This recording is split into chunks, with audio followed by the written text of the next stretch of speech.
Praise the Lord. ஒரே ஒரு வசனத்தை கூட காண்பித்துக் கொடுக்கிறேன். 1 பேதுரு 5வது அதிகாரம் 7வது வசனம். அவர் உங்களை விசாரிக்கிறானபடியால் உங்கள் கவலைகள் எல்லாம் அவர் மேல் வைத்து விடுங்க சொல்லி இன்னைக்கு ஆண்டவர் நம்மளை பார்த்து சொல்றாங்க. அதாவது என்ன விஷயம்னா, மகனே மகளே, உனக்கு எவ்வளவு பிரச்சனை இருக்கு, எவ்வளவு கவலை இருக்கு, எவ்வளவு குழப்பம் இருக்கு, அதை ஏன்பா மனுஷங்க கிட்ட போய் நீ சொல்லிட்டு இருக்க? அவங்க கிட்ட நீ சொன்னு வச்சுக்க, அவங்க பின்னாடி பேசுவாங்க, ஏளனமா நினைப்பாங்க, உன்னை ரொம்ப ஹர்ட் பண்ணுவாங்கப்பா.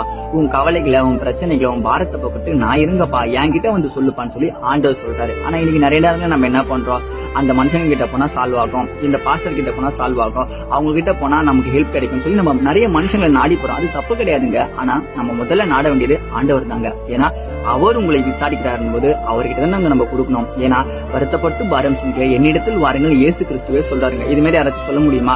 வருத்தப்பட்டு பாரம் சுமக்க நீங்க வாங்க, நான் உங்களுக்கு இளைப்பாறுதல் தரேன். ஆனா ஆண்டவர் சொல்றாரு, அந்த இளைப்பாறுதல் எப்படிப்பட்ட இளைப்பாறுதல்னா, இந்த உலகத்துல கிடைக்காத சமாதானம், இந்த உலகத்துல கிடைக்காத நிம்மதி, இந்த உலகத்துல கிடைக்காத எல்லா நன்மையும் ஆசீர்வாதமா கர்த்தரிடத்துல இருக்காமா. அப்ப கர்த்தரை தேடி வர உங்களுடைய வாழ்க்கையில நிச்சயமா ஆசீர்வாதம், நன்மை, நிம்மதி எல்லாமே கிடைக்கும். அப்ப இன்னைக்கு வருத்தத்தோட, பாரத்தோட, கவலையோட, எனக்கு எவ்வளவு பிரச்சனை இருக்கு என் வாழ்க்கையில, இதெல்லாம் எப்படியா மாறும்னு நினைச்சுன்னு இருக்கீங்களா? நீங்க கர்த்தரை விசுவாசிச்சு அவர்கிட்ட நீங்க உங்க கவலை, பிரச்சனை, பாரத்தை ஒப்பு கொடுங்களேன், கர்த்தர் மாத்துவாருங்க. இதை விசுவாசிச்சு ஆமீன் போட்டுக்கோங்க. இதே போல ஆவிக்குரியமான வசனங்கள் வேணும், மறக்காம ஃபாலோ பண்ணிக்கோங்க. God bless you.